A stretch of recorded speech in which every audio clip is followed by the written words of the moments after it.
বিনা ভূমিকায় সরাসরি কথা বলছি, কারণ পৃথিবীতে সবচাইতে মূল্যবান হচ্ছে সময়। আর আমাদের এই সময়ের বিষয়ে জ্ঞান না থাকার কারণে সবচাইতে বেশি খরচ করা হয় এই সময়কে। খরচ করলে তো ভালোই হয়, নষ্ট করা হয়। খুব অতিবাই অল্প সময়ে, সীমিত সময়ে আমরা পৃথিবীতে এসেছি, আর এই সামান্য সময় ছেড়ে বিশাল একটা সময় অপেক্ষা করছে, সেখানে যেতে চলেছি। এখন সূর্য উঠলে ডুবে, আর কিয়ামতের মাঠে সূর্য উঠলে ডুবার অপেক্ষায় মানুষ তাড়াহি করবে। 50 আলফা সানা মিম্মা তাউদ্দুন। একটা দিন হবে 50,000 বছর, তার চাইতেও বেশি। জান্নাতেরও ফয়সালা না, জাহান্নামেরও ফয়সালা না, শুধু বসে থেকে অপেক্ষা করা মাঠটার এই অবস্থা। সবচাইতে বিরক্ত কাজ হচ্ছে অপেক্ষার কাজ। ডাক্তার দেখাতে গেছেন, লাইনে পড়েছেন 75 জনের পরে, আপনি সুস্থর জন্যে গিয়েছেন, কখন হবে আর বারবার আপনি জিজ্ঞাসা করছেন কয় নাম্বার যাচ্ছে, কয়টা হলো। তারপরে বিরক্ত, সময় যেতে চায় না। অতএব অপেক্ষা খুব খারাপ। ট্রেন আসার কথা 3:10, 3:30 বাজে ট্রেন আসে না। খবর নিয়ে দেখছেন ট্রেন এখন পলাশিতে। স্টেশনে আপনার সিনেমা, টিভি চ্যানেল সব কিছু আছে, মাঝে মধ্যে দেখছেন আর মাঝে মাঝে ঘড়ি দেখছেন। সিনেমা তো আপনাকে শান্তি দিতে পারছে না, কারণ আপনি অপেক্ষা করছেন। এই অপেক্ষা করা এক সময় বিরক্ত হয়ে বলবে, আল্লাহ তোমার ফয়সালা যেটা করবে সেটা মেনে নেব। হয় তুমি জান্নাতে দাও, সেটাও ভালো, যদি জাহান্নামে দাও তাও ভালো, কিন্তু আর অপেক্ষার ভালো লাগছে না। মানুষ আমরা সত্যি সত্যি দুনিয়ায় চলাফেরা করছি, অবাক লাগে। টাকা পয়সা মানুষ খোলাঙ্কুচির মতন খরচ করে, আর সময়কে পানির মতন অপচয় করে। আজকাল বর্তমানে চলচ্চিত্রের কোনো নায়ক নায়িকা, গায়ক গায়িকা যদি আসে, টাকা পয়সা চাঁদা পর্দা তুললে পরে কোনো সমস্যা হয় না। কে আসছে হে একটু বলেন দেখি, বলে প্রসঞ্জিৎ আসবে, এই 100 টাকা নেওয়া হয় নাকি? তোমাদের কনফারেন্সে একটু টাকা বেশি লাগে না, 200 টাকা নাও। আর জালসা দিতে গেলে এবারে দিয়ে কি হবে? প্রত্যেকের মুখে একটাই বক্তব্য, জালসা দিয়ে কি হয়? আপনি কিছু মজা পাননি, ওর জন্যে কি হয়? মানে ভিতরে ইমান থাকলে ইমানে টানে, ইমান তো নেই, ইমান বিদায় হয়েছে বহুদিন আগে। আর ইমানেরই খোরাক হচ্ছে হাদিস ও কোরআন। ফলে আপনারা আমরা মানুষ রূপে জন্মগ্রহণ করেছি, এটা আল্লাহর অনুগ্রহ। আল্লাহ ইচ্ছা করলে অনেক প্রাণী করতে পারতো না? যদি আমাদেরকে গরুই বানাতো, আল্লাহর কোনো সমস্যা ছিল না। কিন্তু আপনার আমার সমস্যা হতো ওই যে কাঁধের ওপর জুয়াল তুলে দিত, না টানতে পারলে পিছনে কত যে পাচন পড়তো, ও গরুতেই অনুভব করে। গাই গরু হয়ে দুধ দিতে আছেন, প্রথম দিন 3 লিটার দিয়েছে, পরের দিন 1.5 লিটার দিলে হেসে ঘুষছেন, দাঁড়া কালকে তোর ব্যবস্থা হবে। নিরুপায়। তারপরেও গরুকে সম্বোধন করে আল্লাহ রাব্বুল আলামিন কোরআনে একটা লম্বা সূরা অবতীর্ণ করেছেন গরুর নাম দিয়ে, আর মানুষের নাম দিয়েও একটা সূরা নাযিল হয়েছে, ওই 3 লাইন, কুল আউযু বিরাব্বিন নাস, মালিকিন নাস, ইলাহিন নাস। ছোট গরুর বেলায় অনেক লম্বা, আর মানুষের জন্য খুব ছোট্ট একটা সূরা। চলুন দেখি আজকে গরুর নামে এত বড় সূরা দিল, তার কেন দিল একটু সামান্য পরিবেশ নিয়ে আসি, তারপরে ওই মানুষ কেন এর মধ্যেখানে মানুষের মধ্যে ভালো মন্দ, কে ভালো মানুষ কে খারাপ মানুষ, কিছুটা কথা বলবো।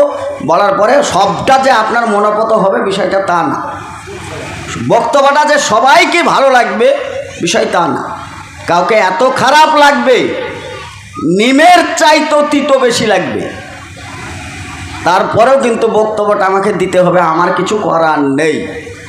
আজ থেকে 1500 বছর আগের ফায়সালা সেই কটা শোনাতে এসেছি আপনাকে।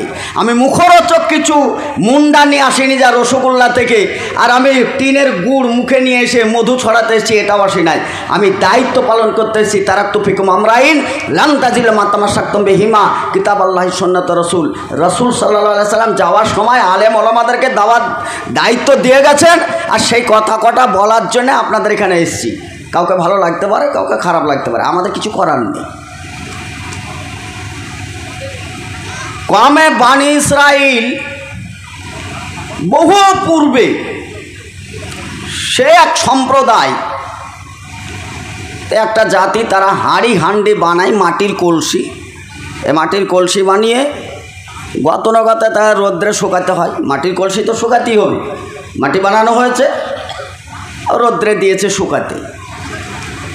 এটা একটা সম্প্রদায় যারা মাটির কলসি টলসি হাঁড়ি হান্ডি বানায়। ওই দলের মধ্যে আর একটি দল, ওরা বানি ইসরাইল, কম একই সম্প্রদায় একটাই। এরা কিছু ছাগল গরু এগুলো মাঠে চড়াতে আছে, তা ছাগলের কোনো হিতাহিত জ্ঞান নেই, ছাগলের অত ব্রেন বুদ্ধি তীক্ষ্ণ না। সে তো যেতে গিয়ে পালের পাল একসঙ্গে যেতে গিয়ে ওই মাটির কলসির ওই ধার দিয়ে যেতে গিয়ে একটা কলসি ছাগলের পায়ে লেগে আর একটা কলসির সঙ্গে ঠাড়াস করে লাগার সঙ্গে সঙ্গে, যেহেতু মাটির কলসি কতটা শক্তিশালী, আর তাছাড়াও কাঁচা, মাটির কলসিটা ভেঙে গেল। ব্যাস, মাটির কলসি ভেঙে গেছে, বাস, আর গল্প কি। যারা কলসিওয়ালা ছিল, যারা ওই যে কলসিওয়ালা, যারা কলসি বানিয়েছে ওরা শুকাতে দিয়েছে, এই লোকগুলো তারা একটু হিরো টাইপের ছিল, মানে একটু শক্তিশালী। এখন যেমন তৃণমূল খুব শক্তিশালী, ওর বিরুদ্ধে বলতে গেলে বিপদ আছে, মানে ওই রকম একটু শক্তিশালী। তো সেই শক্তিশালী তারা সরাসরি এসে রাখালদেরকে আচ্ছা পিটাই দিল, ছাগল নিয়ে যাচ্ছিস দেখতে পারিস না, ছাগলের যে হাঁড়ি ভেঙেছে, আচ্ছা পিটাই দিল। কিন্তু যারা ছাগল চড়াতো তারা রাখাল, তারা একটা মালিক আছে, মালিক ছাগল চড়ায় না। তারা আসলো, আসার পরে বলল যে স্যার দেখুন, আপনাদের আমরা রাখালি করছিলাম, ছাগল চড়াচ্ছিলাম, আর ছাগল চড়াতে গিয়ে আমাদের এই দুরবস্থা, ওরা মেরে আমাদেরকে ফাটি ফুটি দিয়েছে, দেখেন আমাদের অবস্থাটা দেখেন। এখন রাখালকে মারলেই তো হবে না, রাখালেরও তো মালিক আছে, যে ছাগল যার ছাগল তারাও খুব হিষ্টপুষ্ট পয়সাওয়ালা লোক। তারা বলল তা কী করে হয়, ছাগলে তার হাঁড়ি হান্ডি ভেঙেছে, তার জন্যে দেশীয় পঞ্চায়েত আছে, বিচার আছে, বিচারের মাধ্যম দিয়ে ফায়সালা যেটা হবে সেটা মেনে নিতাম। ভেঙে গেছে তার জন্যে দেয়াত জরিমানা যেটা করতো সেটা ঠিক ছিল। বিনা বিচারে একটা হাঁড়ির জন্যে রাখাল মেরে দিয়ে চলে যাবে, তার মানে রাখাল মারবে আজই, বেঁচে আছি আমরা, গায়ে রক্ত আছে, ওই কারা মেরেছে, ভাষাটা আমরা ব্যবহার করি না এরকম, ওই কে মেরেছে, বলে অমক জায়গায় অমক সম্প্রদায়, চল, রক্ত থাকতে কে কাকে ছাড়ে। এরা গিয়ে ওই হাঁড়িওয়ালাদেরকে আবার পিট্টি দিয়ে চলে এলো। এখন কথা হচ্ছে যে বর্তমান জামানায় একটা মাটির কলসি পুরানো হয় নাই, শুধু বানানো হয়েছে রোদ্রে শুকাতে দেওয়া। এই অবস্থায় এই হাঁড়িটার দাম কত, কলসিটার দাম কত? এখনও 10 টাকায় পাওয়া যাবে না, পুরানোটা না, পুড়িয়ে ওকে সুন্দর করে পানি আনার ব্যবস্থা, তার দামটা 25-30 হতে পারে, কিন্তু সেই হাঁড়িটার দাম এখন পর্যন্ত কাঁচা হাঁড়ি নিলে 10-20 টাকায় পাওয়া যায়। তাহলে সেই যুগে এই হাঁড়ির কোনো মূল্যই ছিল না। এই মূল্যহীন বস্তুটাকে নিয়ে মারামারি কাটাকাটি ঝামেলা চলল। আর 60 বছর ধরে না 48 বছর ধরে এদেরকে পারলেই ওরা খুন করে আসে, ওদেরকে পারলে এরা খুন করে। এই খুনাখুনির মাধ্যম দিয়ে মানুষ মারা গেল 48,000। ভূমিকা কি ছিল? মাটির হাঁড়ি। ভূমিকা ছিল মাটির হাঁড়ি। এইটা তো বহু পূর্বের কথা বললাম, এ তো বানি ইসরাইলের সম্প্রদায়ের কথা বললাম, আমাদের নবী আসার বহু আগের নবীদের কথা বললাম। সেই জায়গায় একটা ভূমিকা পাওয়া গিয়েছিল যে মাটির হাঁড়ি ভাঙা কেন্দ্র করে 48,000 মানুষ মারা গেছে। 60 বছরের ইসে ঝামেলা ঝঞ্ঝটে 60 বছর ধরে ঝামেলাটাকে জিয়ে রেখেছিল এক শ্রেণীর পতাকাবালা, এক শ্রেণীর রাজনৈতিক প্রেক্ষাপটে নেতৃত্ব দেয় তারা। এটা কোনো ধর্মীয়ভাবে ধর্মীয় কালচারে খুনাখুনি হয় নাই, শুধু রাজনৈতিক প্রেক্ষাপটে খুনাখুনিটা হয়েছিল। এটা তো ওই বানি ইসরায়েলের কথা বললাম। আপনার খবর না জানতেই, খবর না রাখতে সোশ্যাল মিডিয়া ছাড়া পত্র পত্রিকায় অনেক খবর আমাদের সামনে ভেসে এসছে। বর্তমানে এই জামানায় এক্ষুনি এই কিছুদিন আগে রদবদল এখনো হয় নাই, ওখানে তো একটা মাটির কলসির ভূমিকা পেয়েছিলাম। এইখানে ভূমিকা পাওয়া গেছে শুধু বাম আর ডান, বামপন্থী আর ডানপন্থী খুনাখুনি হয়ে 42,000 মানুষ খুন হয়েছে, 38,000 মুসলিম। কারা তারা? এই যে সুবহানাল্লাহ বলেন, আলহামদুলিল্লাহ বলেন, রমজান মাসে রোজা রাখেন, ইফতারি করেন, সাহারি দেন, আজান দেন, ইসলামের কালচারে যান, তারপরেও আপনারা খুন হয়েছেন। ডানপন্থী আর বামপন্থী এই পতাকার নিচে বলেন কিয়ামতের মাঠে এরা মরেছে, সবই শহীদ। বলেন এরা শহীদ হয়েছে? কি ছিল না আপনার অফিস আদালত ছিল, আপনার কোর্ট কাছারি ছিল, আপনার জ্ঞান ছিল, বুদ্ধি ছিল, বিবেক ছিল, সব থাকা সত্ত্বেও আপনারা খুন হয়েছেন। আপনারা 38,000 মানুষ খুন হয়েছেন। আপনি খুন হয়ে আপনার জানাজা পড়ে কবরে ভরে দিয়ে আসা হয়েছে। আপনি তো মশাই কবরে ভালো শান্তিতে আছেন, বাকি 38,000 ফ্যামিলির অবস্থাটা আপনি একবার ভেবে দেখেছেন? মৌলভী সাহেবরা ওয়াজ নসিহত করতে গিয়ে, জুমার খুতবা দিতে গিয়ে ইয়াতিমের ভাগ বরাদ্দ করে আর একটা টাটকা মানুষকে রাস্তায় গুলি করে হত্যা করে তাকে কবরে ভরে দিয়ে চলে আসা হলে জানাজা পড়িয়ে, আর তার বাড়ির ফ্যামিলিকে ইয়াতিম শুধু বানানো হয়নি, আপনার যে স্ত্রীটা ছিল রাজরানী, আপনার স্ত্রীর দিকে কেউ তাকাবার ছিল না। আপনার স্ত্রীর একটা সম্মান ছিল, আপনার স্ত্রী গেটের বাইরে বেড়াতো না, আপনার স্ত্রী মাথায় কাপড় দিয়ে উড়না দিয়ে সুন্দর পরিবেশে ছিল।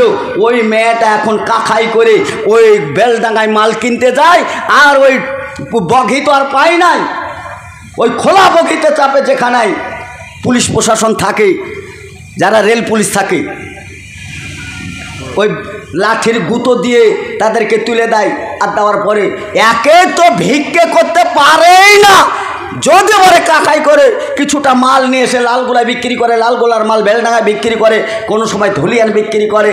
এই মেয়েগুলা রাস্তায় নেমে এখন ফেরিওয়ালা হয়েছে। শুধুই ফেরিওয়ালা হয় নাই, একদিনের পরিবেশ থাকে পর্দা পুষি দেয়, দ্বিতীয় দিনের পরিবেশ আর পর্দা করে চলে না।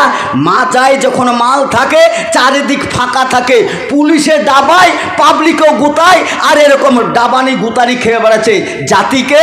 তা আপনি সেই সুবহানাল্লাহ বলা লোকটা, সেই আলহামদুলিল্লাহ বলা লোকটা, হাইয়া আলাস সালাহ বলা লোকটা, আল্লাহু আকবার বলা লোকটা, আলহামদুলিল্লাহি রাব্বিল আলামিন আর রহমানির রহিম মালিকি ইয়াউমিদ্দিন ইয়্যাকা না'বুদু ওয়া ইয়্যাকা নাস্তাইন। আল্লাহ তোমার কাছে দোয়া করি গো, তোমার কাছে সাহায্য চাইছি, আল্লাহ তুমি আমাকে সাহায্য করো। আল্লাহ সাহায্য করেছে পুলিশের গুতানি আর ডাবানি। আরো কিছু মহিলা আছে যারা বেলডাঙ্গা লালগোলায় কাকাই করে মাল বাড়ি বাড়ি বাজারজাত করতে পারে না, ওই মেয়েগুলো বিএসএফ ক্যাম্পের কাছে যে কি করবে, পৃথিবীর সবচাইতে বড় মূল্যবান সম্পদ নিজের স্বামীকে দেখাতে পর্যন্ত ইতস্ত করে রাত্রের গোপন অন্ধকারে স্বামী স্ত্রীর মিলন দাম্পত্য জীবনে ভালোবাসা আদায় হয়। আর ওই মেয়েটা বিএসএফ ক্যাম্পে গিয়ে উদাম করে মানুষের খোরাক হয়ে দাঁড়িয়েছে। উপায় নেই, কারণ আপনার কাছে ভিক্ষে চাইতে গেছিল, আপনি ভিক্ষে দেননি। ফেতরার টাকাগুলো তুলেছেন, তোলার পরে মসজিদে টালি দিয়ে চকচক চকচক করছে, আর ওখানে আপনি নামাজও পড়ছেন আর ঝাড়বাতি লাগাচ্ছেন। আর আপনার মুসলমান ভাইকে হত্যা করা হলো, আর ওই বোনটা বিএসএফ ক্যাম্পে ইজ্জত দিয়ে বাড়াচ্ছে, ওরও ফেতরা আপনি ছাড়েননি। আপনার সমাজ কোথায়? কিসের সমাজ তৈরি করেন? কিসের জালসা দেন? কে মানসিকতা আপনার? কি সমাজ গঠন করেছেন আজ পর্যন্ত? বলেন সমাজ কল্যাণ কি করেছে? বরঞ্চ এটা হয়েছে দেশের জাতীয় উন্নতি কল্পে যারা আজকে মাথায় হেড হয়ে দাঁড়িয়ে মাননীয় এমপি এমএলএ মন্ত্রী হয়েছেন, তেনারাও আমরা খুব সুপরিকল্পিতভাবে তারাও জবাই করছে, ইঞ্জেকশন করে, সেলাই করে, রক্ত দেখতে পাওয়া যায় না, ভিতর শেষ করে দেওয়া হয়। বলেন আপনার এলাকায় গরিব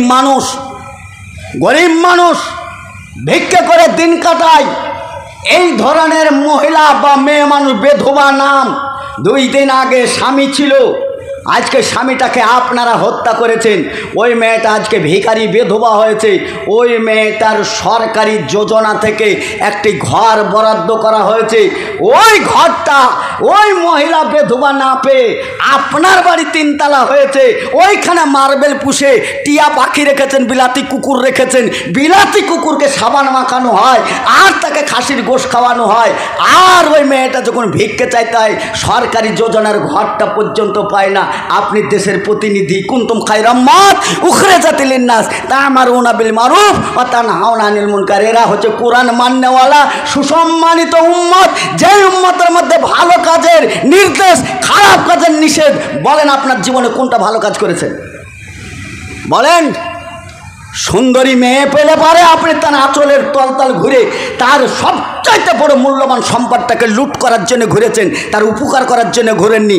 বরঞ্চ আপনি অফার দিয়েছেন, যদি তুমি 1 রাত আমার সঙ্গে সঙ্গ দাও তাহলে পরে তোমাকে 5000 টাকা দেবো।